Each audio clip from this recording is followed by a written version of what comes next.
میری طرف سے سب کو مسیح یسوع میں فضل بڑا سلام قبول ہو۔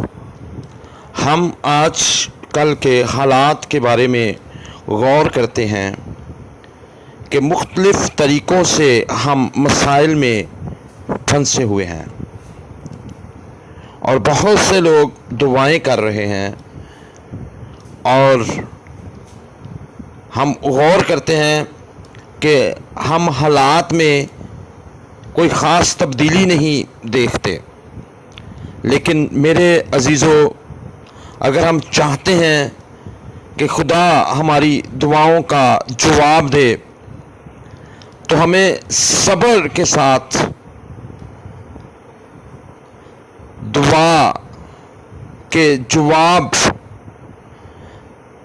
کا انتظار کرنا ہے۔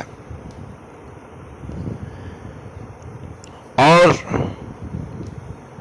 اگر ہم امثال 21 باب اور اس کی 23 آیت کا مطالعہ کریں تو وہاں لکھا ہے، جو اپنے منہ اور اپنی زبان کی نگہبانی کرتا ہے اپنی جان کو مصیبتوں سے محفوظ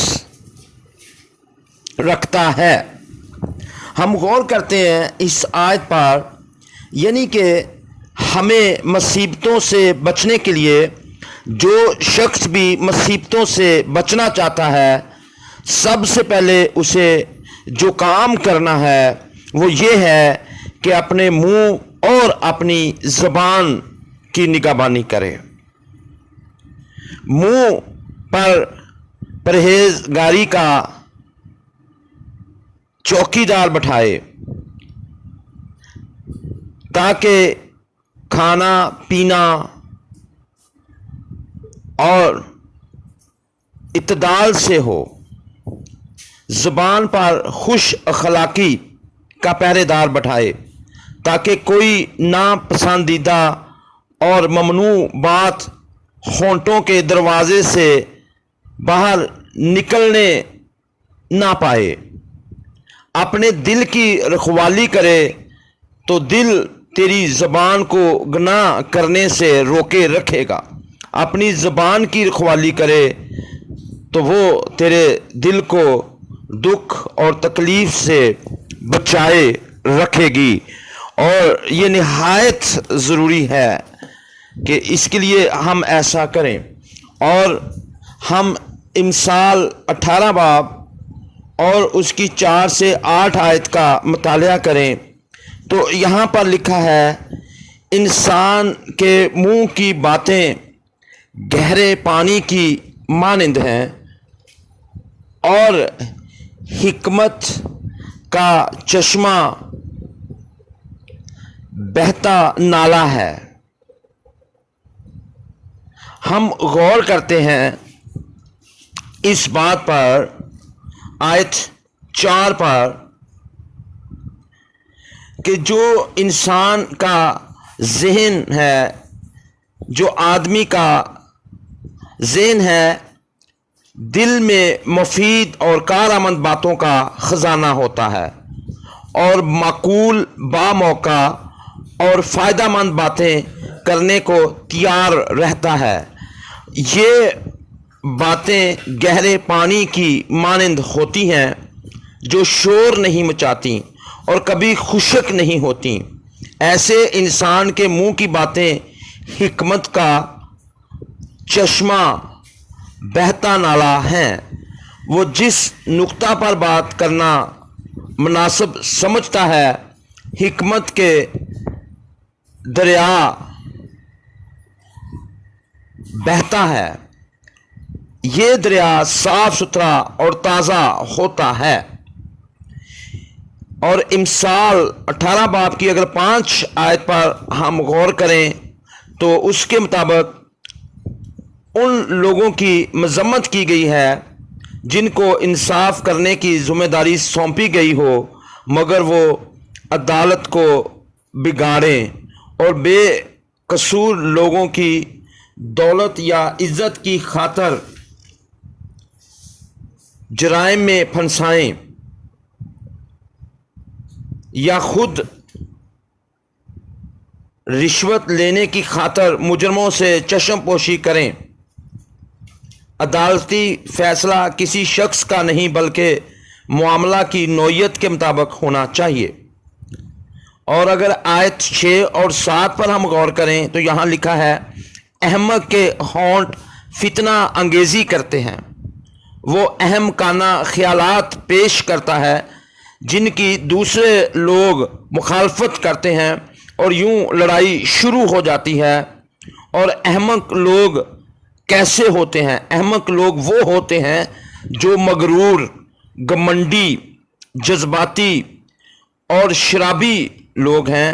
یہ سب احمق ہیں، وہ اپنی باتوں سے فتنہ انگیزی کرتے ہیں۔ احمق کا منہ تماچوں کے لیے پکارتا ہے، وہ ایسی بات کہتا ہے جس کے لیے اسے سزا ملنی چاہیے۔ احمق اپنے منہ کو تباہی میں ملوث کر لیتے ہیں۔ احمق کا منہ دوسروں کے لیے نقصان کا باعث ہوتا ہے، لیکن بلا آخر خود اس کی ہلاکت ثابت ہوتا ہے۔ آیت 8 میں لکھا ہے، غیبت گو وہ ہوتے ہیں جو گھر جا کر چھپ چھپ کر کہانیاں پھیلاتے ہیں۔ ان کا مقصد کسی کی نیک نامی کو داغدار کرنا، دوستی توڑنا، رشتے داروں میں پھوٹ ڈالنا اور لڑائی کرانا ہوتا ہے۔ ان کی باتیں لذیذ نوالے معلوم ہوتی ہیں مگر دراصل زخمی کرتی ہیں۔ وہ ظاہر کرتے ہیں کہ ہم بڑے دکھ اور ہچکچاہٹ کے ساتھ یہ باتیں بتا رہے ہیں۔ وہ ظاہر کرتے ہیں کہ میں خود بہت دکھ اور غمگین ہوں، حالانکہ ایسی باتوں سے دل میں مزے لیتے ہیں۔ ان کی باتیں خوب ہضم ہو جاتی ہیں لیکن زہریلا حل کی طرح اثر رکھتی ہیں۔ غیبت گو کی باتیں جس کے بارے میں ہوتی ہیں اس کو نقصان پہنچاتی ہیں مگر سننے والے کو بھی نقصان پہنچاتی ہیں۔ اس کی محبت اور چاہت ختم ہو جاتی ہے۔ تو میرے عزیزو، اگر 18 باب کی ہم 20 آیت پر غور کریں تو یہاں لکھا ہے، اس کے تعلق سے ہمارے ذہنی سکون کا انحصار ہمارے ضمیر پر ہوتا ہے کہ وہ ہمارے حق میں یا خلاف گواہی دیتا ہے۔ اور اگر آپ 20 باب کی 27 آیت کو دیکھیں تو یہاں بھی بالکل ویسا ہی لکھا ہے۔ پیٹ کا مطلب ضمیر ہے۔ ضمیر کی ہمارے حق یا خلاف گواہی کا انحصار اس بات پر ہوتا ہے کہ ہم نے اپنی زبان پر قابو رکھا ہے یا نہیں۔ لبوں کی پیداوار انسان کے کردار کی عکاسی کرتی ہے اور اس کے مطابق ضمیر گواہی دیتا ہے۔ 21 آیت، کئی لوگ بد زبانی سے اپنی موت اور جھوٹی زبان کے باعث دوسروں کی موت کا سبب بن جاتے ہیں۔ اس کے برعکس جو شخص اپنی زبان کو دنائی سے استعمال کرتا ہے اپنی جان بچاتا اور بچاؤ اور شفاعت کرتا ہے، وہ دوسروں کی جان بچاتا ہے۔ اور میرے عزیزو، ہم اپنی زندگی پر غور کریں کہ ہم کیا کرتے ہیں جب ہم اپنی دعا کے جواب کے لیے منتظر ہوتے ہیں۔ تو اس کے ہرگز 2 طریقے نہیں۔ اگر آپ چاہتے ہیں آپ کی زندگی میں خدا کی برکات ہوں تو ضروری ہے کہ میں اور آپ اپنے منہ کے الفاظ چند گھنٹوں یا چند دنوں کے لیے نہیں بلکہ ہر وقت خدا کے کلام کے مطابق رکھیں۔ اور اگر کبھی ایسا ہو تو آپ جانتے ہیں کہ یہ آسان کام نہیں۔ جیسے جیسے وقت گزرتا ہے ہمارے ارد گرد برے حالات ہمیں سوچنے پر مجبور کرتے ہیں کہ ہم انہی میں رہیں گے۔ بے شک ایسے حالات میں خدا کے کلام پر یقین کرنا مشکل ہوتا ہے، لیکن اگر میں اور آپ برکات حاصل کرنا چاہتے ہیں تو ضروری ہے کہ آپ کے منہ سے خدا کے کلام کی باتیں جو ہیں ہم خدا کے کلام کے مطابق عمل کریں۔ یہ نہایت ضروری ہے۔ ہر طرح کے خراب حالات میں، ہر طرح کے مشکل حالات میں خدا کے کلام پر یقین رکھیں، پھر برکات ہماری زندگی میں آئیں گی۔ ہم جب بھی بات کریں خدا کے کلام کے مطابق بات کریں۔ اور ایک خدا کے خادم جن کے حالات بہت خراب تھے اور ان کی بیوی بیان کرتی ہیں، ان کا نام گلوریا ہے، اور ان کے ہسبینڈ کا نام کینتھ ہے، جو ایک بڑے خدا کے عظیم خادم ہیں۔ ان کے مالی حالات بہت خراب تھے، لیکن جب ان کی بیوی ان کی منادی سنتی تھی تو ان کی منادی جو ہے وہ خوشحالی سے شروع ہوتی تھی، اور اس وقت جب ان کے مالی حالات بہت خراب تھے اور وہ بڑی مشکلات میں پھنسے ہوئے تھے، یہاں تک کہ ان کے وہ بتاتی ہیں کہ ہمارے جوتوں کے تلووں میں سوراخ تھے، جوتے بھی نہیں لے سکتے تھے، لیکن وہ کہتی ہیں کہ ان ساری مشکل حالات کے لیے، ان ساری مصیبتوں میں ہم نے خدا کے کلام پر ایمان رکھا کہ خدا کا کلام ہمارے حالات کو تبدیل کر سکتا ہے۔ خدا کا کلام جو ہے وہ لا تبدیل ہے، وہ خود نہیں بدلتا، وہ دوسروں کو بدل دیتا ہے، وہ حالات کو تبدیل کرتا ہے۔ تو کہتی ان ساری صورتحال میں ہم نے خوشحالی کے وعدوں پر ایمان رکھا کہ خدا کے خوشحالی کے وعدے جو ہیں وہ سچے ہیں، اور ہم اپنی برکات کے لیے خدا پر یقین رکھیں گے۔ جو کلام میں برکات لکھی ہیں وہ ہماری ہیں۔ وہ کہتی ہیں کہ لوگوں کو ہم بیوقوف معلوم ہوتے تھے، لوگ ہمیں سمجھتے تھے کہ یہ بیوقوف ہیں، لیکن ہم نے خدا کے کلام پر یقین رکھا اور خدا ہمیں کثرت سے مہیا کرتا ہے۔ ہر صورتحال میں انہوں نے ایسا کیا۔ تو میرے عزیزو، بعد میں وہ کہتی ہیں کہ جس دن ہم نے خوشحالی کے وعدوں پر یقین کرنا اور انہیں اپنے منہ سے کہنا شروع کیا، یعنی جب ہم نے بیج زمین میں بویا، اسی دن سے ہماری خوشحالی کا پودا بڑھنا شروع ہو گیا۔ صرف اسے بڑا ہونے میں تھوڑا وقت لگا۔ مشکل یہ ہے کہ بہت سے ایماندار اتنی دیر انتظار نہیں کرتے۔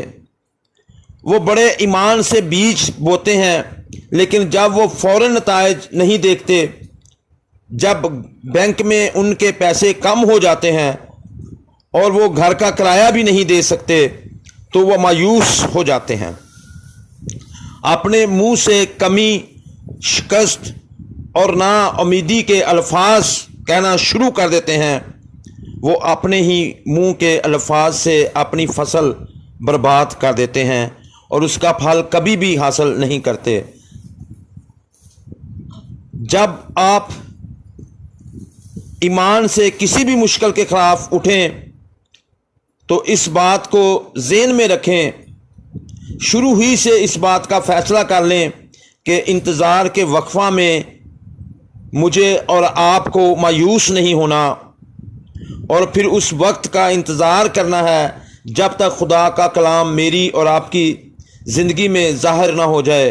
صبر کو اپنا کام کرنے دیں اور اپنے منہ سے وہی الفاظ نکالیں جو خدا کے کلام کے موافق ہیں، تو یقیناً آپ اپنی فصل کو حاصل کر لیں گے۔ اور یہ نہایت ضروری بات ہے، ہمیں اپنے اوپر یہ اطلاق کرنا ہے اس بات کا کہ جب ہم نے ایمان کے الفاظ بولے ہیں اور پھر ہمارے لیے وہی ہوگا جو ہم نے بیج بویا ہے۔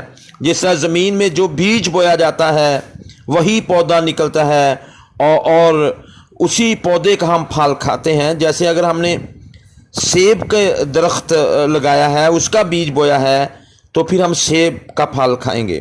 اسی طور پر جب ہم نے یہ پودا لگا دیا ہے ایمان کا کہ ہمارے حالات تبدیل ہو گئے ہیں، جیسے اب ملک کے حالات ہیں اور جیسے لوگوں کو کوئی پتہ نہیں، کسی سے پوچھتے ہیں، کوئی کچھ کہتا ہے کہ کب تک ایسے حالات چلیں گے، اور آپ ایمان کے ساتھ بولیں کہ یہ حالات ٹھیک ہو چکے ہیں، یہ وبا جو کرونا وائرس کی وجہ سے آئی ہے یہ ختم ہو چکی ہے، اور آپ یہ کہنا شروع کریں اور اسی طور پر خوشحالی کا بیج بونا شروع کریں کہ ہمارے حالات ٹھیک ہو چکے ہیں۔ اگر کسی سے کرایہ نہیں دیا جا رہا تو وہ کہنا شروع کرے ایمان کے ساتھ کہ میرا کرایہ ادا ہو چکا ہے اور میری نوکری بحال ہو چکی ہے، میرے بچوں کی تعلیم بحال ہو چکی ہے، یہ لاک ڈاؤن کھل چکا ہے، سارے ادارے کھل چکے ہیں، تو میرے عزیزو ایسا ہی ہوگا۔ اور ایمان کے ساتھ یہ بیج بوئیں تو یقیناً یہ پودا بڑا ہوتا جائے گا اور آپ کلام کے مطابق اپنی برکات کو کثرت سے حاصل کریں گے۔ جس طرح کہ کینت نے خوشحالی کی منادی کی اور ایمان کے ساتھ خدا کے وعدوں پر یقین کیا اور اس کا وقت کا انتظار کیا، تو ان کے گھرانے میں خوشحالی آئی۔ اس طرح آج ہماری زندگیوں میں بھی، ہمارے ملکوں میں بھی اسی طور پر خوشحالی آئے گی۔ کلام حق کا پڑھا اور سنا جانا ہمارے لیے باعث سے برکت ہو۔ خداوند کا شکر ہو۔